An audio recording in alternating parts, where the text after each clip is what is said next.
The Tortoise and the Hare. Once upon a time, in a meadow where wildflowers swayed like sleepy dancers, there lived a little tortoise named Theodore. Theodore had a beautiful green shell with golden spots, and he carried it everywhere he went. Because, well, that is what tortoises do. He was not the fastest creature in the meadow. In fact, he was quite possibly the slowest.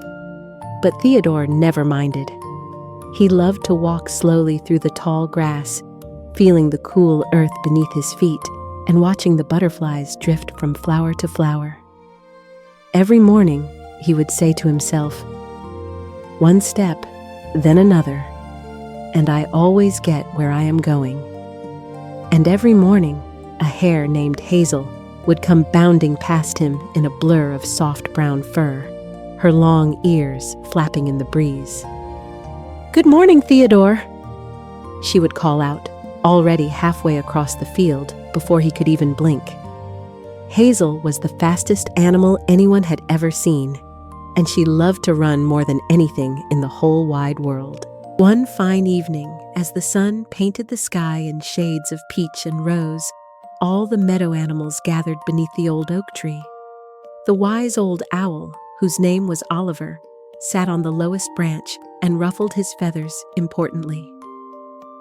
"Friends," he hooted softly, "tomorrow we shall have a race, from the old oak tree, along the river path, past the blueberry bushes, and all the way to the willow tree on the hill." All the animals cheered. Hazel bounced up and down with excitement. "Oh, how wonderful! I do love to run," she said, her nose twitching with joy. Then a small, quiet voice spoke up. "I would like to race too, please," said Theodore. The meadow went very still. A few of the field mice looked at each other. A friendly badger tilted his head. But nobody laughed, because everyone in this meadow was kind. Hazel smiled her biggest smile and said, "How splendid. It will be much more fun with you, Theodore." And Theodore smiled back, slow and sure, the way he did everything. The next morning, the race began. Oliver the owl gave a soft hoot, and off they went. Hazel dashed ahead so quickly that she became just a tiny speck on the winding river path. Theodore took his first step, then another, then another. The morning birds sang him a little song as he walked. Along the river, Hazel ran and ran until she reached the blueberry bushes, which were heavy with the most delicious, plump blueberries she had ever seen. "Oh my," she said. "Theodore is so far behind, and these berries look so yummy. Surely I have time for a little snack." So Hazel ate one blueberry, then two. Then she lay down in the soft clover beside the bushes, her tummy round and happy.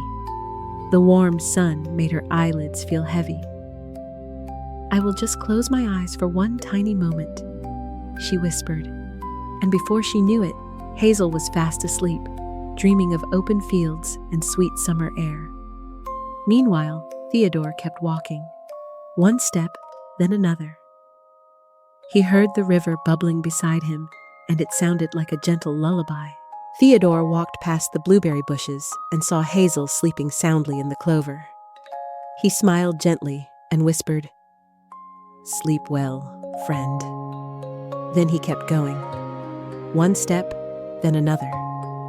The path climbed up the hill now, and Theodore could see the great willow tree at the very top, its long branches swaying like curtains of green silk. His little legs were tired, but his heart was full. He thought about how lovely the meadow looked from up here. The silver river winding through the grass, the blueberry bushes like tiny purple clouds, and all his friends waiting at the finish. One step, then another. The willow tree grew closer. Back at the blueberry bushes, Hazel's ear twitched. A ladybug had landed on her nose. She opened her eyes and yawned. Then she remembered the race. "Oh no!" she gasped, and she leaped to her feet and began to run as fast as her legs could carry her. She ran past the river bend. She ran up the hill. But there, just ahead of her, Theodore was taking his very last step across the finish line beneath the willow tree. All the meadow animals cheered and clapped their paws and wings. Theodore blushed beneath his shell. Hazel came bounding up, panting and laughing. "Theodore!" she said, her eyes sparkling. "You did it! You wonderful, steady tortoise! You did it!" Theodore looked up at his friend. "And you, Hazel, are the fastest runner I have ever seen. Perhaps next time you will skip the blueberries." Hazel laughed so hard her ears wobbled. "Perhaps I will," she said. Then she sat down beside Theodore under the willow tree, and they watched the sunset together. The sky turned from gold to soft violet, and the first little star appeared. "You know what I learned today?" Hazel said quietly. "Slow and steady can win the race." Theodore nodded. "And fast and silly makes the race more fun." They both laughed softly, and all the meadow animals gathered around them under the willow, sharing blueberries and stories as the moon rose over their peaceful little world. And from that evening on, Theodore and Hazel were the very best of friends. The Lion and the Mouse. Once upon a time, deep in a quiet forest where the trees grew so tall they seemed to hold up the sky, there lived a great golden lion named Leonard. Leonard had a mane like a sunset, all warm golds and soft ambers, and when he yawned, which he did quite often, it sounded like the wind moving through a canyon. Leonard was the mightiest animal in the whole forest, but he was also the gentlest. He never roared to frighten anyone. He never stomped or growled. Mostly, he liked to sleep. He had a favorite spot beneath an ancient oak tree where the moss grew thick and soft, like a green velvet blanket. Every afternoon, when the sunlight turned golden and warm, Leonard would curl up on that mossy bed, tuck his great paws beneath his chin, and drift off to sleep. The forest would grow quiet around him. The birds would sing softer. The breeze would hush. Even the river seemed to whisper more gently when Leonard was dreaming. Now, in that very same forest, there lived a tiny mouse named Mira. Mira was no bigger than a pine cone, with fur the color of warm chestnuts and eyes like two shining dewdrops. She was a curious little mouse. She loved to explore the forest floor, climbing over roots and ducking under ferns, discovering tiny treasures. A smooth pebble here, a feather there, a perfect acorn tucked inside a hollow log. One soft afternoon, Mira was scurrying along the mossy ground when she came upon something very large and very warm. It was Leonard's paw. Mira did not know it was a lion's paw. She thought it was a great golden hill. So she climbed right up onto it. She scrambled over his paw, up his leg, and all the way to the tip of his nose. And then Leonard opened one enormous amber eye. Mira froze. She looked into that great, gentle eye, and her tiny heart beat very fast. "Oh," she squeaked very softly. "Oh dear, I am terribly sorry." Leonard blinked slowly. He looked at the tiny mouse sitting on his nose. She was trembling like a leaf in autumn. He could have been upset. He could have grumbled. But instead, Leonard smiled. A great, warm, sleepy smile. "Hello, little one," he said, and his voice was as deep and soft as distant thunder wrapped in velvet. "I did not mean to wake you," Mira whispered. "I thought you were a hill." Leonard chuckled, and his whole body rumbled gently, like a purring mountain. "A hill," he repeated. "I rather like that." He lowered his nose very carefully so Mira could step onto the moss. "What is your name, tiny friend?" "Mira," she said. "And yours?" "Leonard," said the lion. Mira looked up at him. You are very kind, Leonard. Someday, perhaps I can help you in return? Leonard smiled again. A mouse helping a lion? It seemed impossible. But he said very gently, I would like that, Mira. And he closed his eyes and drifted back to sleep, while Mira scurried home through the ferns, her heart still glowing warm. Many quiet days passed. The seasons turned like pages in a storybook. Then one still evening, as the moon began to rise and silver light spilled through the trees, Leonard was walking along the forest path when his great paw became tangled in an old vine that had fallen from a tree. The vine wrapped around his leg, and the more he moved, the tighter it wound. Leonard tugged gently, but the vine held fast. He did not roar. He did not panic. He simply lay down in the moonlight and waited, because Leonard was a patient lion. And then he heard it, a tiny voice calling through the darkness. Leonard, I am here! It was Mira. She had heard the rustling from her little home beneath the roots. She scurried to his side, her tiny paws moving quickly over the cool earth. Do not worry, she said softly. I will help you. And with her sharp little teeth, Mira began to nibble at the vine. She chewed and she nibbled. She nibbled and she chewed. Strand by strand, the vine began to loosen until at last it fell away. Leonard stood up slowly and stretched his great legs.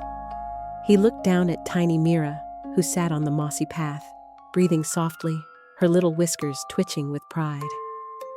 You saved me, Leonard said, his deep voice full of wonder.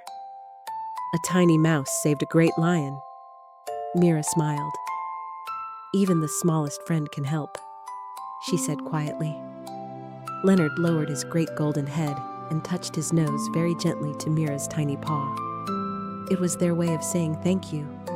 It was their way of saying, we are friends, you and I, no matter how different we may be.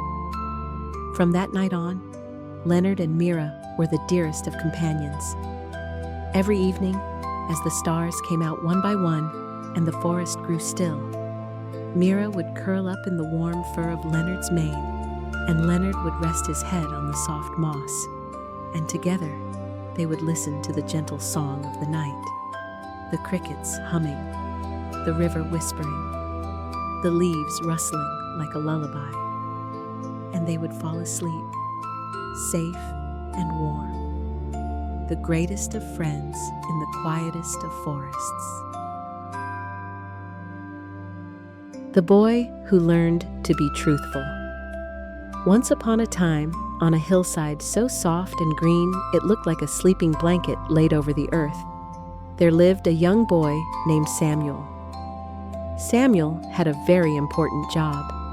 Every day, he watched over a flock of fluffy white sheep as they grazed on the gentle slopes. The sheep were quiet and peaceful. They nibbled the clover. They blinked their sleepy eyes. They moved slowly, slowly across the hill, like little clouds that had drifted down from the sky and forgotten how to fly back up. Samuel sat on a smooth stone at the top of the hill and watched them. Below, in the valley, a small village glowed with warm, amber light. Chimneys breathed soft curls of smoke. Windows flickered with candlelight.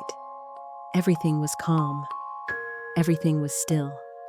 But Samuel, sitting alone on his hill, sometimes felt a little lonely. And when you are lonely, sometimes you make choices that are not quite right. One quiet evening, Samuel called out to the village below. "Come quickly," he cried. "A wolf! A wolf on the hill!" The kind villagers came running up the path with lanterns swinging, their faces full of care and concern. But when they arrived, there was no wolf. Only the sheep, nibbling clover. Only the stars, beginning to appear. Samuel laughed, because for a moment he did not feel lonely anymore. The villagers smiled kindly, patted his head, and walked slowly back to the village, their lanterns bobbing like fireflies going home. A few days later, Samuel did it again. "A wolf! A wolf!" he called. And again the good villagers climbed the hill with their warm lanterns. And again there was no wolf, only the quiet sheep, only the soft wind, only the moon rising slow and round over the valley. This time, the villagers looked a little sad. "Please, Samuel," they said gently, "only call us when you truly need us." And they walked back down, lantern light fading, fading, fading into the dark. That night, Samuel sat alone on his hill. The sheep had settled down to sleep, one by one. One sheep closed its eyes, then another, then another. The wind grew softer. The crickets sang a slow, repeating song. Samuel looked up at the sky. One star blinked, then another, then another. And in that stillness, Samuel felt something in his heart. A small, quiet feeling, like a pebble dropped into a pond. He had not told the truth, and the kind villagers had come all that way, carrying their lanterns up the steep hill, just because they cared about him. He thought about their gentle faces. He thought about their tired feet. He thought about the trust they had given him, warm and precious, like candlelight cupped in two hands. And he whispered to the night, so softly that only the moon could hear, "I will not tell lies anymore." The next morning, Samuel walked down the hill and into the village. The sun was barely up. The world was soft and golden. He found the villagers beginning their day. The baker kneading bread, the weaver spinning thread, the old grandmother sitting by her door. And Samuel said quietly and honestly, "I am sorry. I was not truthful. There was no wolf. I was lonely, and I made a mistake." The villagers looked at him, and one by one, they smiled. The baker gave him a warm roll. The weaver gave him a gentle pat. The grandmother took his hand and said, "Thank you for telling the truth, Samuel. That is very brave." And Samuel felt something warm spread through his chest, like sunlight filling a room. It was the feeling of being honest. It was the feeling of being trusted again. It was better than any game. It was better than any trick. It was quiet and golden and true. That evening, Samuel sat on his hill once more. But he was not lonely anymore. The villagers had sent their children up to sit with him, and they played quietly in the grass until, one by one, the children grew sleepy and went home. And then, it was just Samuel and his sheep and the great wide sky above. The sheep settled down. One closed its eyes, then another, then another. The wind slowed to a whisper. The crickets sang softer and softer and softer. One star appeared in the deep blue sky, then another, then another. The moon rose, round and gentle, spreading silver light across the hill like a soft, soft blanket. Samuel lay back in the grass and closed his eyes. He listened to the sheep breathing, slow and even. He listened to the wind, barely a murmur now. He listened to the world growing quiet, quiet, quiet. And he smiled because his heart was truthful and his hill was peaceful and the night was kind. One by one, the stars grew dim. One by one, the sounds faded away. And Samuel slept, safe and warm, on his gentle, quiet hill.